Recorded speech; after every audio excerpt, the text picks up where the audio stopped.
Hello, I am here with another Book Thoughts. So, this time we're going to do, as you can probably tell from the sides of the screen, 5 books. Now, the reason we're doing 5 books is because I just finished the 5th book in this series. It's a series of 6, then it has a follow on series. But I decided to talk about this now. So, this is the Lord of the Isles series by David Drake. David Drake is a big sci-fi writer. Lord of the Isles is obviously, from these covers, very fantasy, but it's non-standard fantasy, which I always love. So, the World of the Isles, according to David Drake in his little prologue, is inspired by 2 things: the ancient Greek epics, like the Odyssey and whatnot, and ancient Sumerian cosmology. Not their mythology, but their cosmology, how they thought the universe functioned. And whenever you read the first book, Lord of the Isles, both of these are very strong. They come through very clearly. As things go on, it its main source of inspiration starts to fade away a little bit. It becomes a little bit more self-sustaining on its own fiction. Which, if you were here just because of you wanted that ancient Greek flavor, it's gonna fade away a bit. If you want that ancient Sumerian flavor, it's gonna fade away a little bit. But so you have to determine if that's what matters to you. Now, let's talk about what these books are good at and what they're bad at. So, as you can see from the thumbnail, I'm kind of split. I'm not going to be here singing the praises exclusively. I think there are good things about these books. I think there are bad things about these books. Good things. David Drake is incredibly imaginative. You end up in every book exploring multiple worlds, whether that's time periods, millions of years apart, other planes of existence with different rules. These things are always, always, always a delight. I've probably seen 20 plus in these 5 books, and they are always wonderful. Weakness. His prose is a little stated. The first book very much was written like someone trying to sound like Tolkien, and that is never a good sound. Quite frankly, Tolkien doesn't sound good as Tolkien, but it is not a good sound for prose. He eventually comes into his own with that, but his prose is never inspiring. His dialogue is never inspiring. His characters are all archetypes. They're very, not one-dimensional, but they are not complicated characters. You have the guy who's very kingly. That's his deal. Everything he does is very kingly-like. You have the emo girl. She's just, everything she does is very emo girl. It goes on like that. But they are enjoyable characters for the most part. They do best whenever they're put in situations in these, in the high magic, in the wild realms. They're not so great for reading for politics of the kingdom and stuff, because they don't have, I think, the depth of character you need to make that kind of negotiation interesting. Now, we should also talk about the magic system, because the magic system is very important. The magic in Lord of the Isles is a soft system with a little bit of hard elements.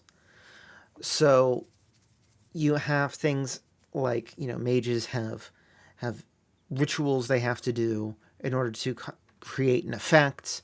And, the harder the ritual, the more it takes out of a person. Different people are only capable of channeling different amounts of energy. Knowledge for efficiency is a very important thing. Losing control of your magic can be, wildly detrimental to everyone around you, but we're never given a more firm system than that. There's lots of effects that you just see the one time. This is a thing the magic guy does. It makes him very tired when he does it, and then you just go on. Not only that, there's multiple magic systems going on. The one I just described is the only one that we're given any rules for. Everything else is just basically the speed of plot. Magic is always involved in resolving problems, but the it's never the solution to problems. The solution to every conflict is the friends we made along the way. Well, not the friends we made along the way. The friends we had at the beginning that got separated and then come back together. And that is always the solution. We have 4 characters, now that we're mentioning characters. We have 4 POV characters. 2 sets of brother and sister. We have, starting with the first set, they were raised in an inn by an innkeeper and his wife. I mean, their parents. The one guy is the brother Garrick. I'm going to try to do this without spoilers. He's very just like, regal in his presentation, right? Like more than you would expect of a farmhand. But part of that is that his father taught him and his sister the classics, which, funnily enough, are just literally taken from Greek classics, less common ones, and even sometimes the names of the authors and everything. So that's entertaining. But he's very just like almost Mary Sue-ish. Like he's just very good at everything. They're all very good at everything, but Garrick is just the guy who has that little bit of Mary Sue energy. And very quickly, his powers. So minor spoilers. His powers come from, he gets a coin that has the last king of the Isles before the great magic calamities mind or something trapped in it, and he takes the coin, and he was like the old king of the Isles was like the best swordsman ever, and so like he now has him in his head, and can talk to him, and whenever he needs to really kick ass with some sword, he can let the old king take over and just be the best. He's just the best. There's never any danger or stakes when Garrick has a sword after a while. In the beginning, there's some stakes, but eventually there's no stakes. So then we have his sister, Sharina. So Sharina is she's an action girl, right? She doesn't really have powers other than dogged determination. She's hard. She's hardcore. Sorry, just gotta. What are the Isles? Because I'm forgetting the last. There we go. Okay. So Sharina is what I'm going to say it is an action girl through and through. She kicks butt. Sometimes she's dimension hopping. Doesn't matter. She'll kick butt anytime, any place, any space, and is generally thoroughly enjoyable to read. Then we have Ilana. Ilana is the emo of the group. She and her brother were raised by a drunken single father. They have a mysterious missing mother thing going on. No one knows who their mother was. And they both have powers. Ilana is the emo girl. She's very serious. She's very serious and very down on everything all the time. But she gets the power to see patterns and to make patterns that can manipulate. And her skill beforehand was weaving, and so she would get super weaving powers, and she can just like weave up things, and you see them, and a person sees them, and they're frozen, or they're in love with someone, or they want to kill themselves. It's ridiculous. It's overpowered, and we never have any rules for it. But generally speaking, it's used within good limitations, so it can work pretty well.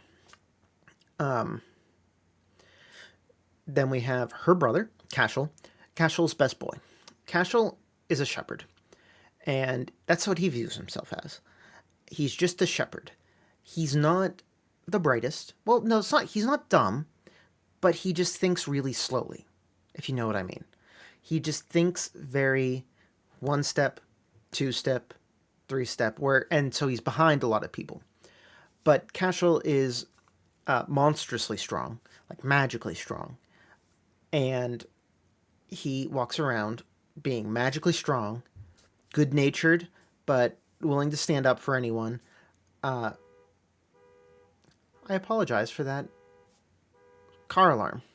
Anyway, monstrously strong and can just clobber, out of any mundane problem that gets in his way. He can clobber out of it, which is why he always gets sent through magical adventures, and his adventures are the best because they're the most wild, buck wild places he gets sent, where the rules don't matter.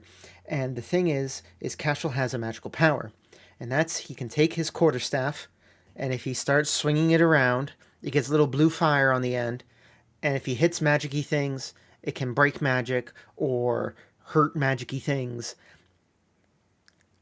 That's his whole power. That's his whole power. Is he's really strong and he can hit things, both magic and non-magic. And so his solution to everything is he just kind of slowly figures out, oh, that's what's going on here. Okay, what do I need to hit? And then he goes and he hits things. And it's just kind of fun. It's like if Conan the Barbarian was impossibly good-natured and the butt of every joke. That's basically it. It's a lot of fun there. But so every book you end up, you start with the four of them in a place. They all get separated. At least half of them end up traversing magical realms. They all come together to defeat what turned out to be the overarching threat. Sometimes the overarching threat is not very clear or coherent. So what are we reading these books for? We're reading for Cashel, number 1. Sharina, number 2. Super cool worlds, and the little arcs within each world, those can be really fun and interesting, and really get my imagination going, like some really imaginative things going on. What we're not reading it for. We're not reading it for epic dialogue, great dialogue, sweet character, deep characterizations. We're not reading it for epic politics. We're not reading it for a hard magic system. We're not reading it for really interesting overarching narratives, whether that's within a book or between books. Between books, there's not really a narrative at all, other than they make it a little farther in, they progress as people a little bit and then start the next book. Furthermore, these books, at least the one I just read, has to be one of the worst offenders of having to recap everything that happened up until this point. It's a 500-page book. I had to read 75 pages of recap. That was very unpleasant when the author is not stellar at dialogue or prose in general. So, yeah. So now what you've probably noticed is that we've had a lot more negatives than positives. And that's very true. And those negatives are very important negatives. But what I would say is that they stand out as flaws because they're all just kind of average. None of them are truly bad except for the 75 pages thing. That drove me nuts. And so the question is, there's one more book in this series. Then there's a sequel series. But am I going to read that last book? Right? Am I getting enough out of this to keep reading? The answer is yes. Now, it's not something I'm going to chase down and devour. but I'm eventually going to get my hands on that book, and I'll eventually read it, and then I'll eventually read all of the next books. It's good enough for that because the level of imagination and the fun little arcs in all of the magical worlds and magical settings really does it for me. It really, I mean, those are that imaginative that it sustains it for me. Could you potentially only read the chapters of the people who go on magical adventures and just kind of skip through the other chapters? I think you could probably do that, and it wouldn't really overharm the overall narrative or the overall experience, which is kind of wild, actually, now that I think about it. They are four disconnected novels that somehow end up in the same final fight in each book, that is. So those are my thoughts. They might be for you, but if what's most important to you is that list of negatives is on that list of negatives, and imaginative worlds can't really do it for you, that can't get you across the line, these are not for you. If you really are just here to see, crazy imagination, there might be something here for you. So, yeah, that's that. This is neither a recommendation nor a commendation. It really depends on you. It really, really, really does. So, that's it for this. If you want to keep seeing more stuff that I do, whether that's games, books, or whatever, please subscribe. Whenever I see people subscribe and watch particular things, it makes me want to do more of those particular things. So, shout out if there's something you want to see, down below from me. Subscribe, like the video, do all the things, and we'll keep having fun here. I will talk to you guys next time. Bye bye.